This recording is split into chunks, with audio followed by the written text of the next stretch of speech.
Fibonacci is an awesome tool to bring into your trading.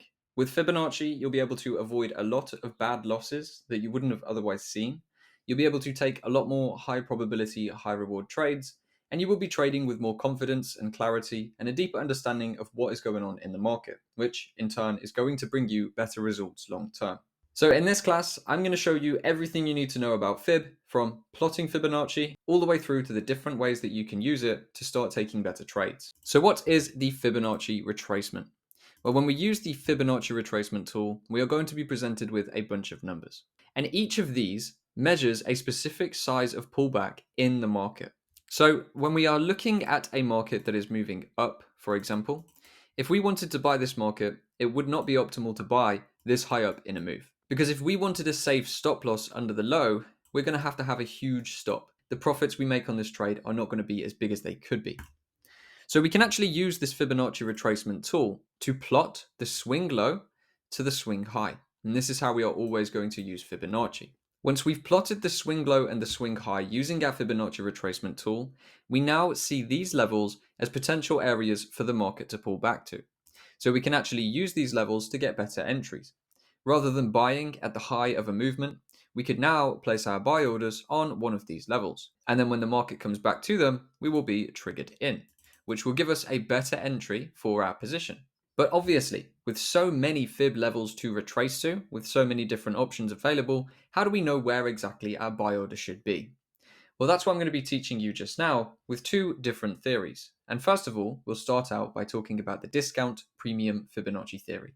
So here we're looking at a market that is moving down. Because it's moving down, to plot the fib, we would plot it from the swing high down to the swing low. Okay, so we're always working from the left with Fibonacci. If we're in an up move, we will place the fib at the swing low to the swing high, like this. And if we're in a down move, we will plot from the swing high to the swing low. Now, the discount and premium price theory suggests that there are two key areas when we're using the fib tool. There is the premium area, which is going to be the top zone anywhere above the 50% retracement. And then there is going to be the discount, which is going to be anywhere beneath the 50% level. So with this information, there is now one simple rule. If we wanted to see a significant movement to the downside in price, we would first want to see the market come above the 50% level. So we will only look to sell a downtrend from the premium area. That means any of the price movements that have happened down here would not have been sold by us, because we are not going to expect this to move into a significant move if we are still trading in the discount area. A 50% or more Fibonacci retracement is going to be required for us before we start looking for larger positions to the downside. Now, the same would be exactly true for a bullish market, but this time we flip it on our head. So just to give you an example, if we plotted this swing low up to this swing high, we've now got our premium price level up here and our discount price level down here. Now, the reason it's called a discount is because obviously if the market retraces 50% of this move, we're coming back down to lower prices, which are more favorable to buy from. And the theory suggests, as we said, that we would only look to buy this market beneath the 50% level, or only when it has retraced into the discount price range. So leading back to the current example then, we are now expecting that the market, before we get any significant downside, will need to trade into the 50% or higher. So we'll want to see the market come into the premium zone before we sell. Now, if we let the market run through a bit, you will see we trade just above that 50% level, bringing us into the premium zone, and then we have a significant sell-off. And this is why you would not want to be selling these earlier movements inside of this discount range, because it's likely you're going to be stopped out by a sweep when the market drives up towards the premium area. Instead, we want to wait for the market to come into the premium area and then find our lower time frame opportunities to sell the market. And that is the premium and discount price theory. So let me show you with some of this price action here, just how effective this can be. So if we were to look at this larger swing move from this high down to this low, using the Fibonacci retracement, we would plot the swing low to the swing high, and you would see the opportunity to buy came in after we traded down into the discount price region. Now we can even use it for some of the lower time frame Fibonacci as well. So let's say we are looking at some lower time frames and we want to consider this swing low up to this swing high. So this being the high, this being the low. You can see that after the rally, the market only reversed after coming into the discount region. Okay, so it's a continually forming pattern you'll see time and time again. And some of these down moves as well. We can see here we have a sell move. We can attach the fib tool from the swing high to the swing low, and only when we come into the premium region do we sell. Same again with this next movement down from the swing high at this level here down to the swing low here. The market does not reverse into new downward price action until we trade into the premium area. So you see that this does work consistently, okay? And it's a very, very good tool.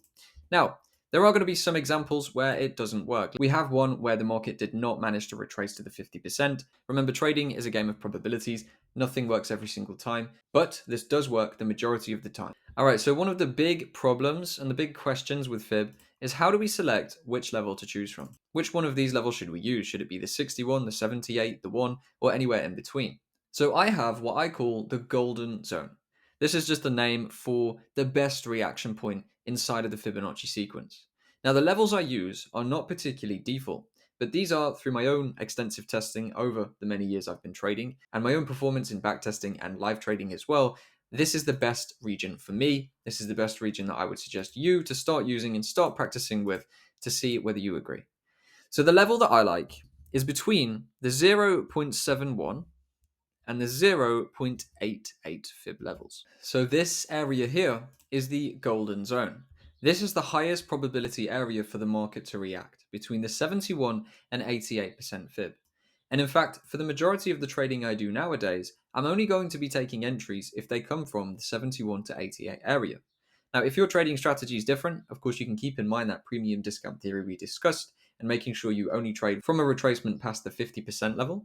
But if you're actually looking for direct entries, the 71 to the 88 is going to be the highest probability point for reversals. So once we've marked a swing low and a swing high in a market, we will then be looking for the market to pull back somewhere into the 71 and 88 fib level to then continue its movements to the upside. All right, so let's take a look at this example here on gold. We are in an uptrending market. The market just broke structure. It's now validated a swing high. We have our swing low just here.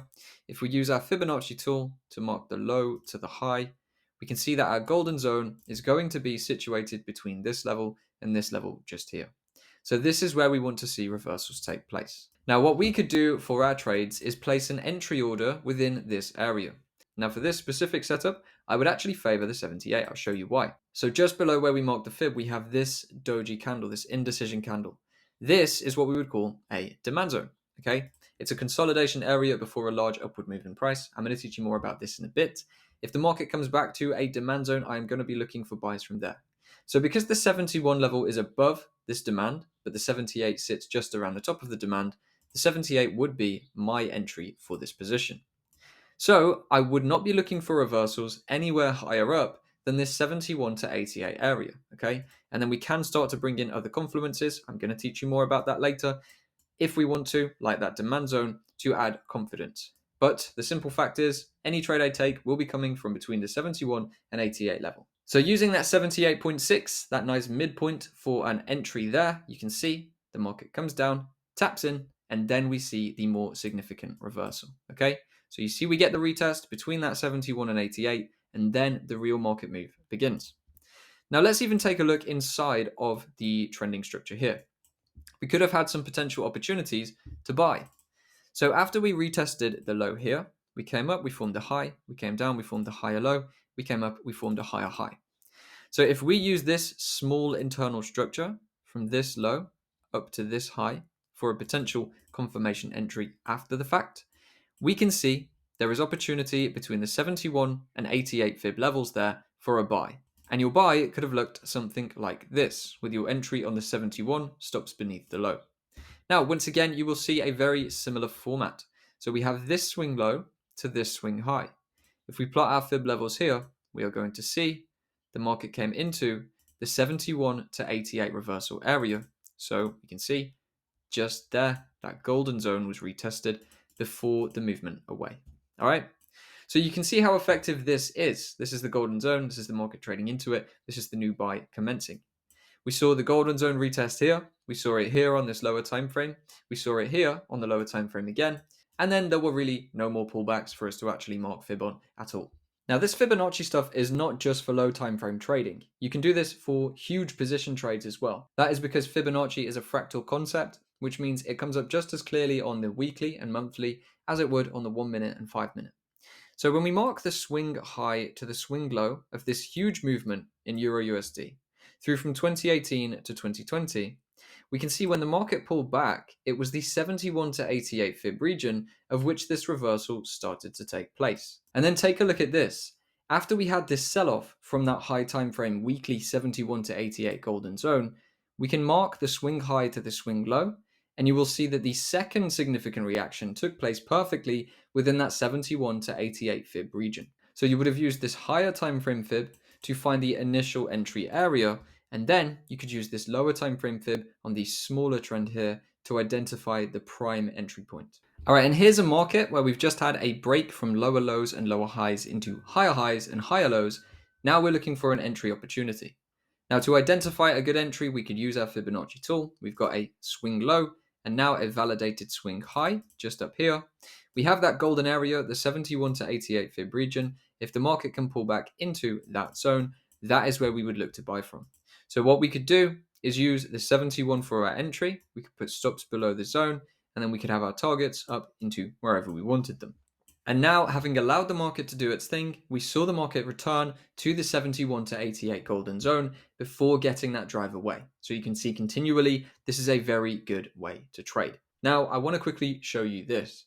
If we take a look at this swing low to this swing high, and we mark this up, you're going to see that we don't get the fill. So the swing low, swing high here, the market did not return to the 71 to 88 golden zone. And this will happen sometimes. Sometimes you're going to miss trades. That is just how it is. If you use the 71 to 88 golden zone, some positions will run away without you. But here's the thing, if you don't use it, and instead you spend every single trade guessing whether it's going to be the 23, the 38, the 50, the 61, the 78 fib level that forms the reversal, well then you're going to have a very hard time staying consistent. Because you might get it right one time, but if you get it wrong next time, you're going to miss a trade anyway. Or you might get in way too early and take a loss. So I just want to get it in your mind that trading is probabilities based. And while this golden zone is not going to be respected for every single trade you take, it will be respected enough for you to build a good system, and it's a very easy way to stay consistent with your application of Fibonacci. Now, Fibonacci is best used in conjunction with other concepts. In this video, I showed you it goes well with supply and demand. So if you click the video somewhere on the screen right now, that'll take you to a full class on supply and demand, and that is going to change the game for you. So thanks for watching this one. Check that one out, and I will see you over there.